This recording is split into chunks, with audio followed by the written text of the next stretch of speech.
ఇప్పుడు ఇచ్చిన బడ్జెట్కి ఏమైనా సంబంధం ఉందా అని నేను అడుగుతూ ఉన్నాను. తీసుకుంటే నేను మారానని చంద్రబాబు నాయుడు గారు ప్రజలను నమ్మించారు. గత 3 సార్లు కూడా ఇచ్చిన హామీలు అమలు చేయకుండా మోసం చేశాను. ఈసారి మాత్రం ఇచ్చిన హామీలన్నీ అమలు చేస్తాను, నేను మారిపోయానని చెప్పి ప్రజలు నమ్మించడంతో వాళ్ళు నమ్మి ఓట్లేశారు. అలాగే ఒకవేళ అతని మాటలు నమ్మరేమో అని చెప్పి ఒకవైపు మోడీ గారిని పెట్టుకొని ఇంకోవైపు పవన్ కళ్యాణ్ గారిని పెట్టుకొని వాళ్ళతో కూడా చెప్పించి ఓట్లు వేయించుకొని 164 సీట్లు తెచ్చుకొని వీళ్ళ అధికారంలోకి వచ్చి 20 నెలలు అయ్యింది.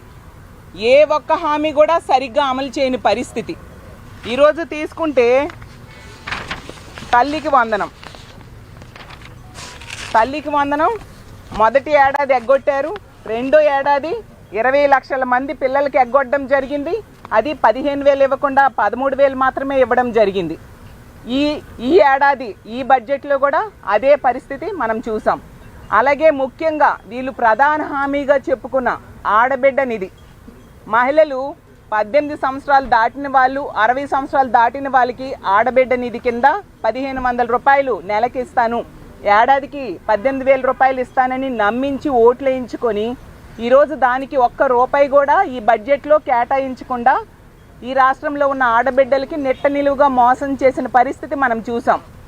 మరీ ముఖ్యంగా నిరుద్యోగులకు నిరుద్యోగ భృతి ఇస్తాను, 20 లక్షల ఉద్యోగాలు ఇస్తాను, లేదా 3,000 రూపాయలు నెలకి నిరుద్యోగ భృతి ఇస్తానని అప్పుడు వీళ్ళు చెప్పడంతో నిరుద్యోగులంతా నమ్మి ఓట్లేశారు. జాబ్ క్యాలెండర్ కూడా ఇస్తామని లోకేష్ గారు కూడా పదే చెప్పిన పరిస్థితి మన అందరము చూసాం. ఈరోజు నిరుద్యోగుల పరిస్థితి ఎంత దారుణంగా ఉందంటే వాళ్ళందరూ కూడా మాకు ఫోన్ చేసి లేదా మెసేజ్లు పెట్టి రిక్వెస్ట్ చేస్తున్నారు, మా నిరుద్యోగ భృతి గురించి అలాగే మా జాబ్ క్యాలెండర్ గురించి ప్రభుత్వాన్ని అడగండి అని చెప్పేసి. ఈరోజు వీళ్ళ మాటలు నమ్మి ఓట్లేసిన నిరుద్యోగులు ఈరోజు రోడ్డున పడ్డారు. వాళ్ళకి ఉపాధి లేక 2 ఏడాదులు గడిచే ఆల్మోస్ట్ 20 నెలలు కంప్లీట్ కావస్తూ ఉంది. అంటే 8 లక్షల ఉద్యోగాలు ఇవ్వాలి, అవి ఇవ్వలేదు. వాళ్ళకి నిరుద్యోగ భృతి ఇవ్వలేదు.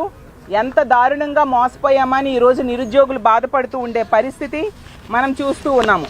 అలాగే తీసుకుంటే 50 ఏళ్ళు దాటిన వాళ్ళకి పెన్షన్ ఇస్తామని చెప్పారు.